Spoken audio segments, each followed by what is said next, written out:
It's with much pleasure I present Dr. Kathy Ellem from the School of Public Health and Social Work at Queensland University of Technology. Kathy's also a member of the working party who's responsible for putting on this symposium. So it's over to you, Kathy. Oh, thank you. Oh, I have to move that microphone down a little bit. All these tall speakers. Anyway. Hi, thanks Mark for the introduction, and thanks everybody for coming along today. It's really, really heartening to see this many people interested in this particular area.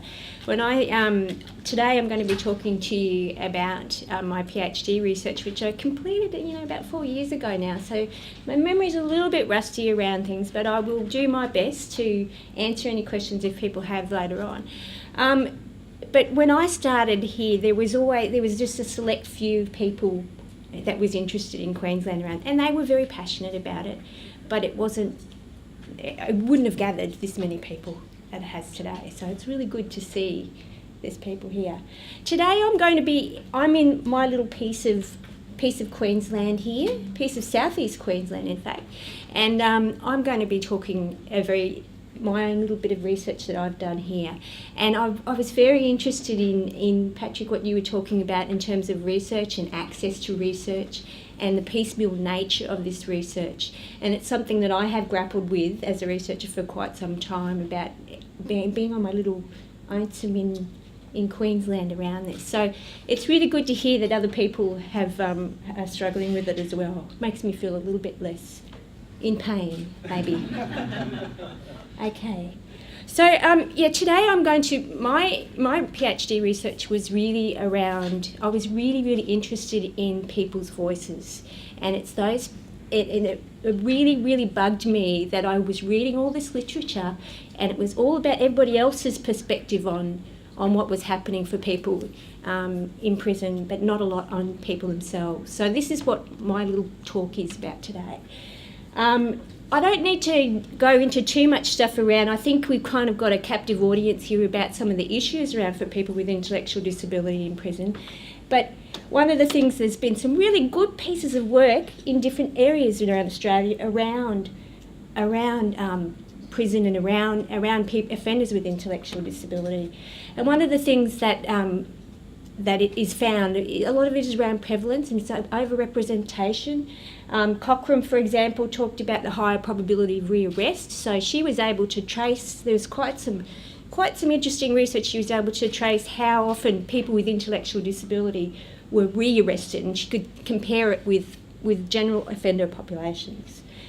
So I wanted to look at leaving prison because I think it's, and Jodie, you were talking about the different stages. So I think this is not always covered also around people coming out of prison.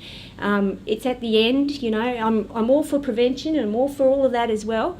But there are people who go to prison and they do come out, and these were the people that I interviewed. One of the things about people coming out is that they often go back in again. Surprise, surprise. They have whatever supports they had that led them to go to prison in the first place. They're still not there when they come out. Surprise, surprise. They have trouble finding appropriate accommodation when they leave. They also have difficulty understanding this whole legal system. And I was listening to you, Patrick, and all that complexity around all the different legislation and everything like that. And I'm not a lawyer, I'm a social worker. But I find that, even for myself, is hard to grasp. But if you're somebody where it's really that abstract stuff is just so difficult. And this is what these people face on a day-to-day basis, and it has impacts on their life. So since I did my thesis, there have been some developments, and I haven't listed them. I was looking at that. I pulled up this slide. I went, oh dear, I haven't got everything here, and I really want to apologise to those people who are doing some really good work out there. For example, Toowoomba, the TASK program, QAI are doing really good stuff around that. My interest is about what happens when people come out of prison, and I think they're a really transient population. They're really hard to find where people go and also to support them. And so my sense of it is that that hasn't really improved much since I finished my PhD. In terms of that, a lot of the people that I interviewed had no specific services. Well, they didn't have many specific services when they were inside in prison, and they certainly didn't have it when they left. Often it was because they did often very petty crimes. So we did short-term sentences, so they were going in and out, in and out. It's like a revolving door kind of thing. And since the last couple of years, we've defunded a lot of specialist services in Queensland, including the Special Circumstances Court. So a lot of the stuff that was kind of really good and people were getting behind it has kind of folded away. So some of it's a bit sad. Okay, so my PhD was on the life stories of ex-prisoners with intellectual disability, and I did start off wanting to interview people in prison, and that could be a talk in itself about how to access research through Corrective Services Queensland, so I won't go there. But basically, we looked at how people with intellectual disability who have been in prison are doubly disadvantaged. So they've got the notion of being a criminal label and the intellectual disability label. And I was really interested in their perspectives because it was distinct from other perspectives that you read about. We've got a huge amount of literature from psychiatry and around psychology, around programs and therapeutic programs about how to rehabilitate people, but not enough really about how do these people actually experience that sort of stuff. So I was really interested in whole of life, and that's the other reason why I wanted to look at life story, because I didn't want to just look at what their offences were. I wanted to know, well, what's your story? Okay, so very, very hard piece of research. Wouldn't recommend it for your PhD. Especially if you want to finish on time. No. I ended up interviewing 10 people, and when I got to the 10, I hadn't realised I got to the 10. I actually was sitting doing a software program on data analysis, and I went, oh, I've got 10. I'm at double digits.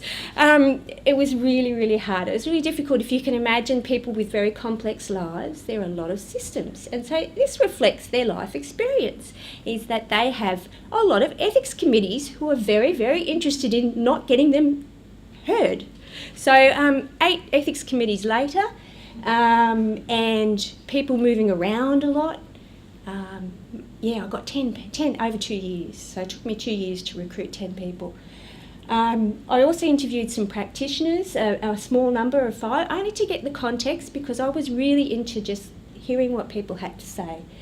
And what I'm talking about today is their post-release experiences. So you can see that half of them actually were released into the community, and the other half were released into psychiatric hospitals. And that wasn't something that I'd expected as a little PhD student, that I was going to be tackling the mental health system. So it was interesting. So you can see a little bit about the sample here. I didn't get any people from Aboriginal and Torres Strait Islander background.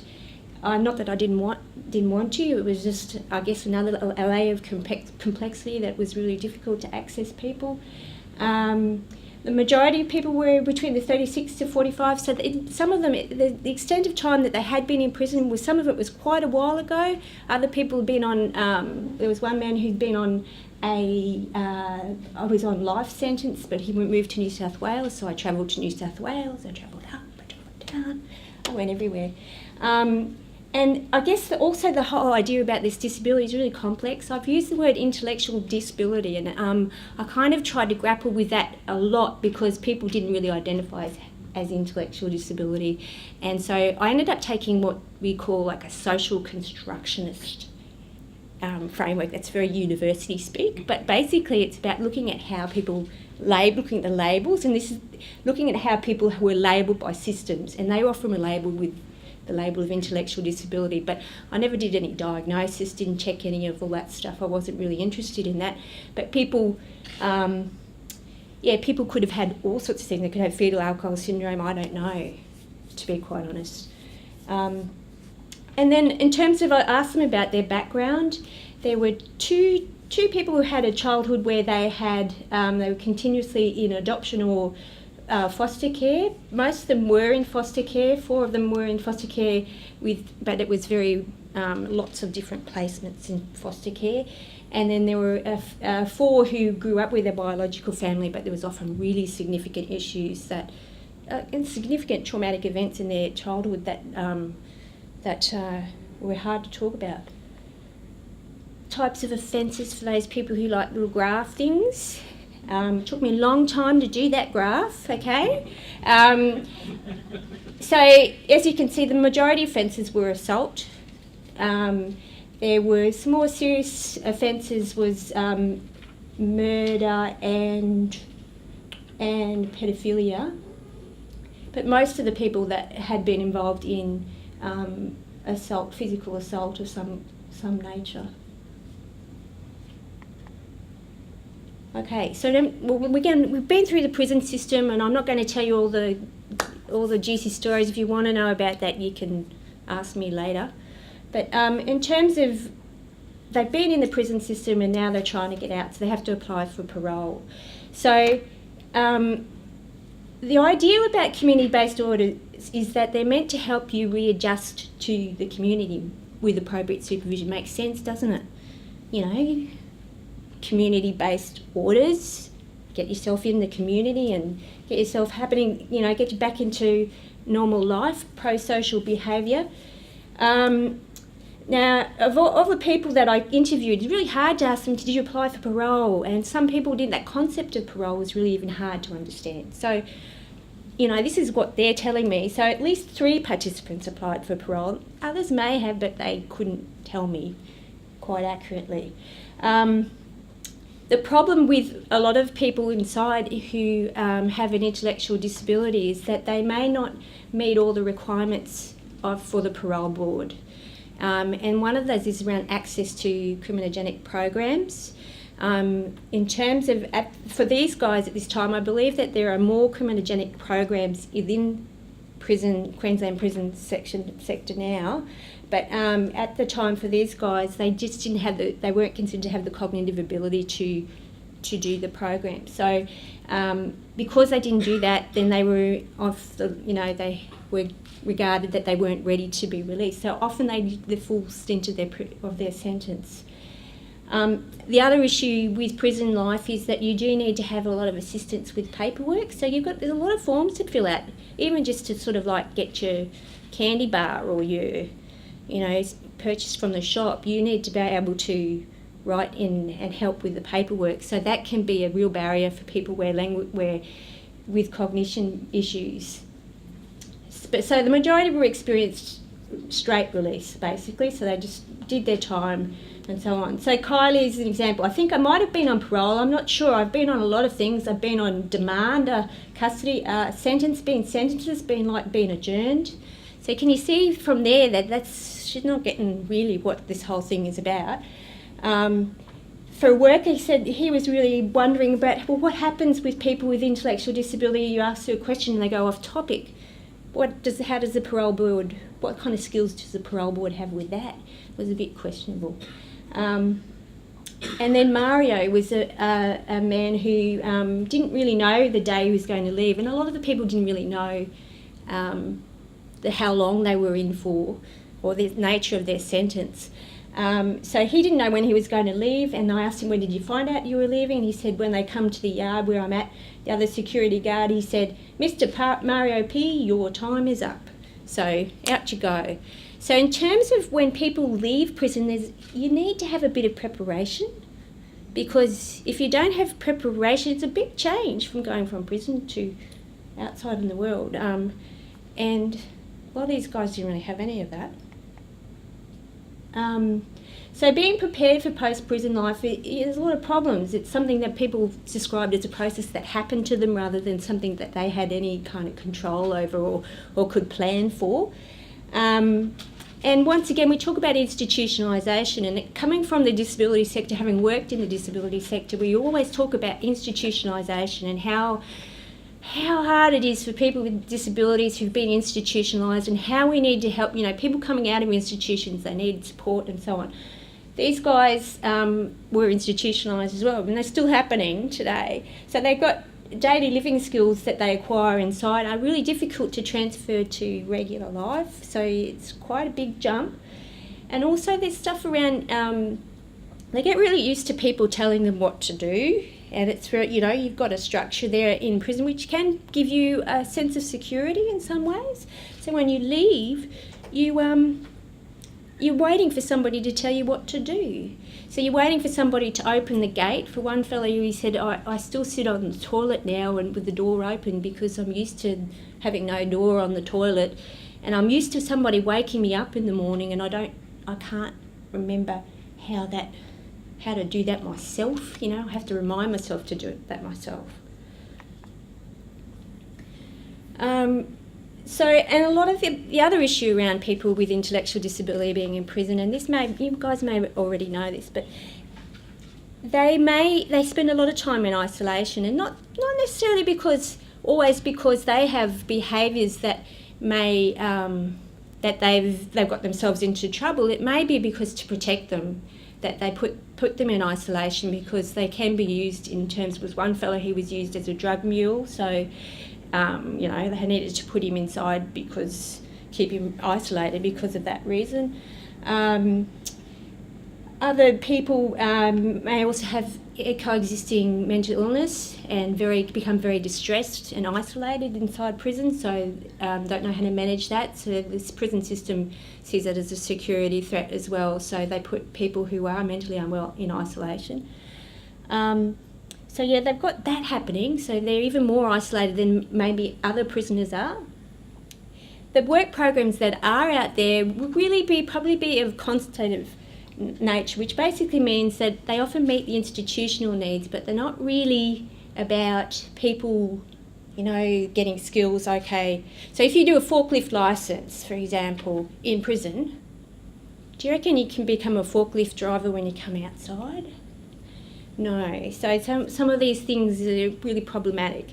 A lot of people got extra time being strip searched, and for example, women prisoners are very often strip searched more in Queensland than other prisoners if they have mental illness issues.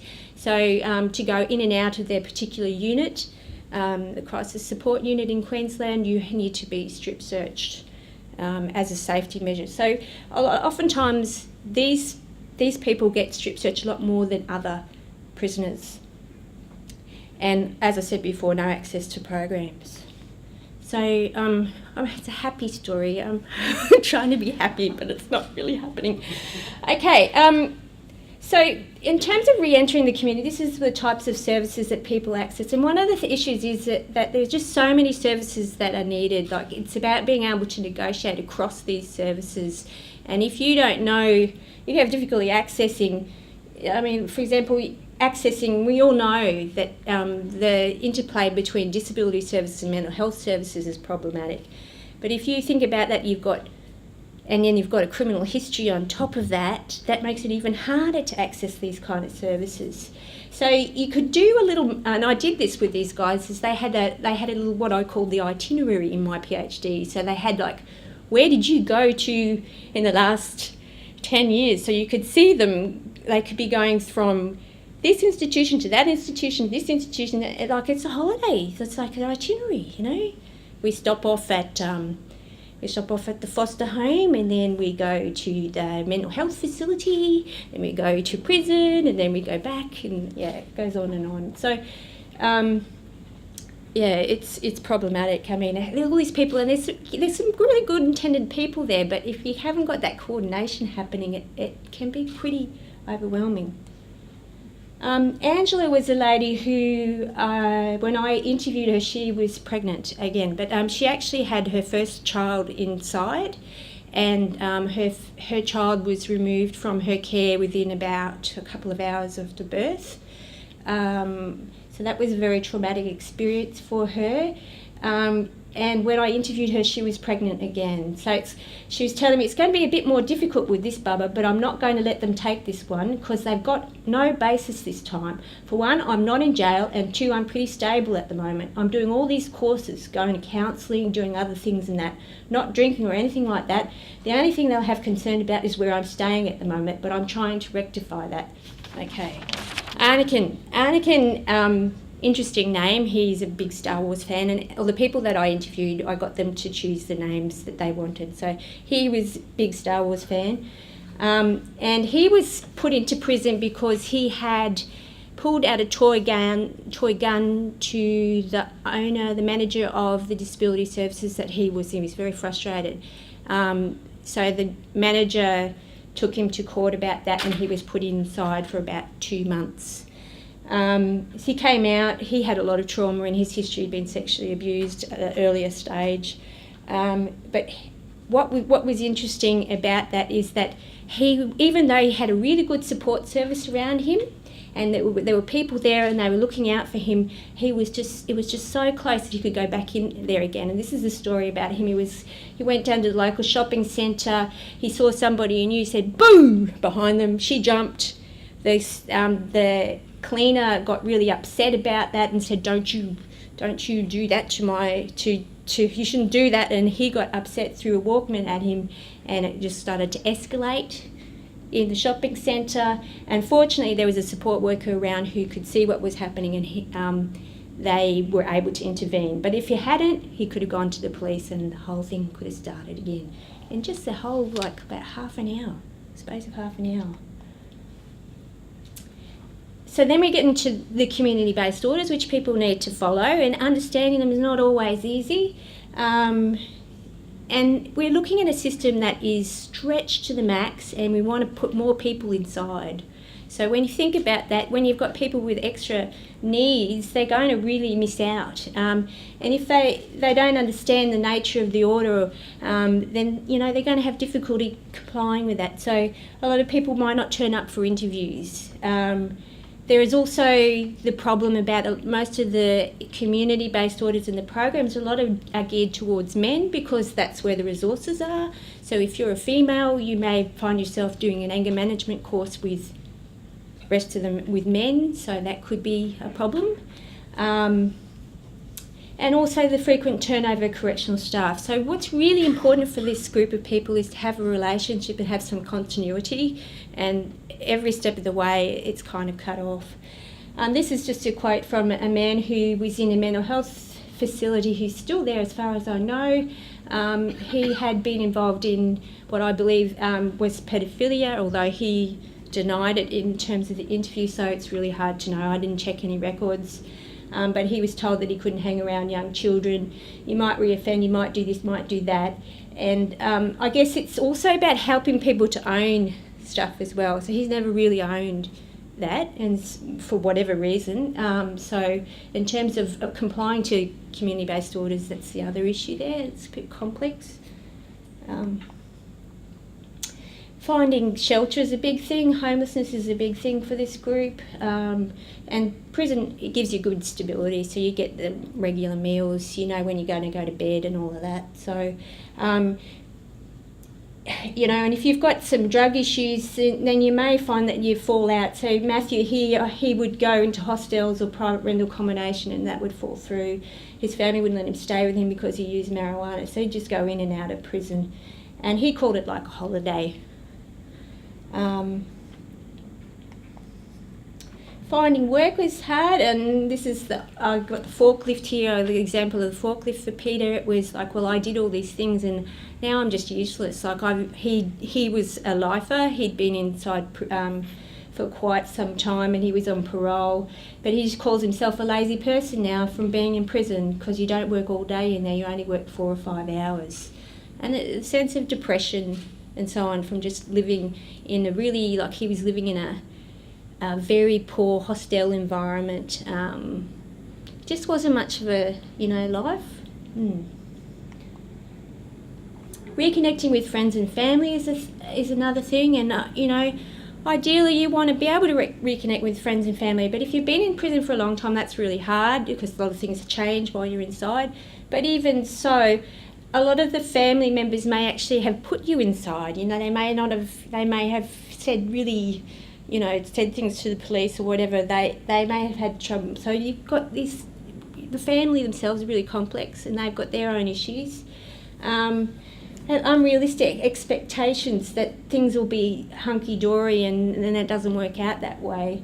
And friendships are such a big thing for people with intellectual disabilities. It's a big thing for everybody, but when you're in prison, you think you're making friends there. And for Kylie, she thought that, the girls, they used to give her Christmas cards. They used to give her a birthday card or give her a chocolate bar. She never got that on the outside. So they were her friends. She couldn't understand why they'd never write to her when she came out. Maintaining physical and mental health. One thing about prison is that sometimes this is the first time that people actually get any treatment for their mental health issues. And they may be the first time they get any treatment for their physical health issues as well.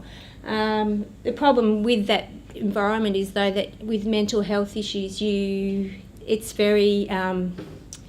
you get a psychiatrist you might visit once a month. So to be able to monitor it in the complexity, if you have cognitive disabilities on top of that, it's really tricky. So once again, when you go out, the other thing is that you being able to, like if you've been prescribed psychotropic medication, how, is it going to be really hard for you when you go out to continue the medication, and what happens if you stop? Many of the people that I interviewed were transferred to psychiatric hospitals, and then that's a new system as well. So they don't really know with the psychiatric hospitals when they're going to leave, and there's not the same program, and there's different requirements for you to leave, and it gets very confusing. Oh, what happened there? So I could talk all day about this, and I've only got half an hour. So in terms of discussion, I don't really have any really wonderful solutions here. I think hopefully people will give some really good solutions here. But I think the biggest thing is I was looking at the micro level. It's about that coordination. And a sense that we need to give people some agency, because they need to have a feeling that what they do matters. And I never really got that sense from people that they really got that what they do matters. And so if they decide to do this, then that will matter. So I think they need ongoing somebody there who knows them to negotiate all these systems and the complexity, or maybe we just don't make it so complex. I don't know how we do that, but maybe we don't.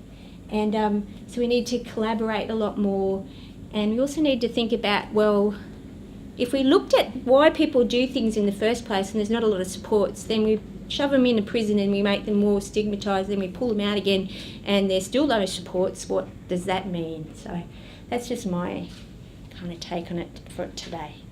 So that's me. I'm done.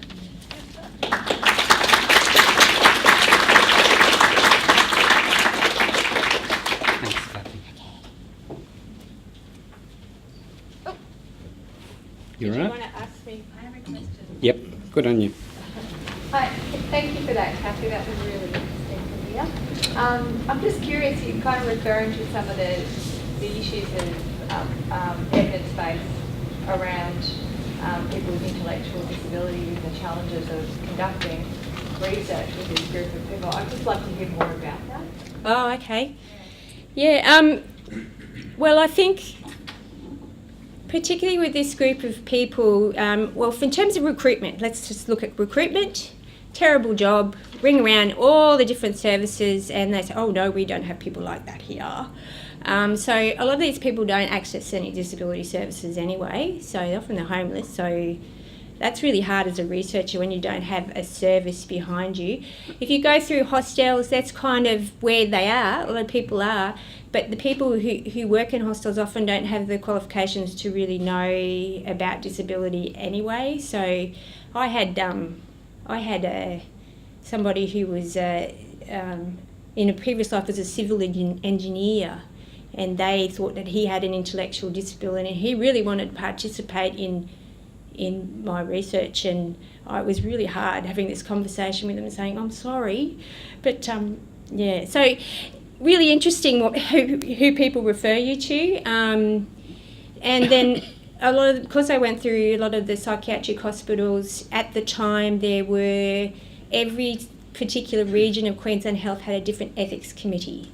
So I had to go through, that's why I had 8 ethics committees to go through, because they all had their own ethics process. And I think now, as a researcher now doing different things with people with intellectual disability, it's still the same issue. Maybe now we have a lot of non-government organisations have their own ethics committees. So you have to go through each and every single ethics committee to do that. And there's a whole thing about, yes, we do need to protect people with intellectual disability from, about informed choice and making sure they have informed consent and so on. And that's really, really important. But then on the other end, if we don't ever interview people who can't give informed consent, then do we ever find out really what's happening there as well? So it's a really hard fast. And then Queensland Corrective Services, well, you have a window of opportunity as a researcher to apply for. They have like 2 times a year where you can apply. The research people that I had spoken to were very, very open and were very interested, and gave me the impression that they were very interested in my research. But when it came to that particular critical time, when it went through the ethics committee, it got pulled out. So, yeah, it makes it really difficult. Yes. Kathy, thanks for your presentation. It occurs to me that one of the things that we need is justice support after you were released from the prison. I understand that Kate Van Duren has done some research into the mortality rates of people with intellectual disability when they leave prison, and they're very high. Yes. Compared to their peers. And I understand that in New South Wales they have a support program that helps people with accommodation and other forms of support. Yeah. And yeah, I think certainly there's been a lot more, since I started, there's been a lot more programs around post-release. But mortality is high for any prisoner who leaves, particularly if there's any issues around substance use or whatever. But I think the problem with the people that I interviewed is because they don't often do long sentences. So they're not picked up by the system. You have to really, to get into a criminogenic program in Queensland Corrective Service, you have to be in prison for over 12 months to get into a program. So you'd have to be, but these guys are really petty offences, so they go in and out, and therefore they don't get their support. They may actually only ever be on remand, so they don't actually, when they get to the court, then they've done their time already. So. One final question over here. Yeah. Kathy, whether this question is for yourself or corrections, I'm just curious, from a previous role about 5 years ago, there was an indication that, a review of the transitions program Yes. that they had. Yes, bridging the gap.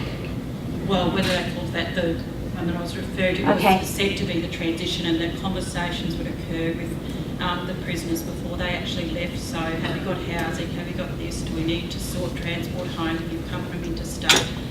And in fact discussions around what if that individual actually has some cognitive difficulties or a disability in terms of being able to understand that. Was there any reference, I know you've spoken about Mario's story, was there any reference to correctional officers indicating that actually occurred or did occur for any participant?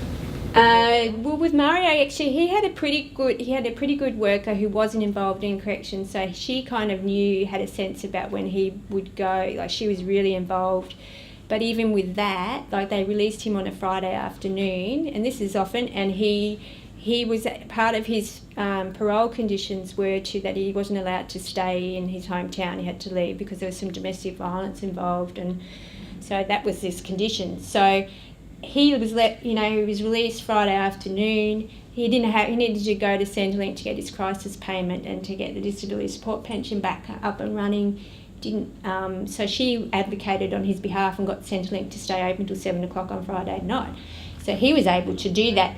So he was very, very lucky. But yeah. Thanks. Anyway. Thanks, Kathy.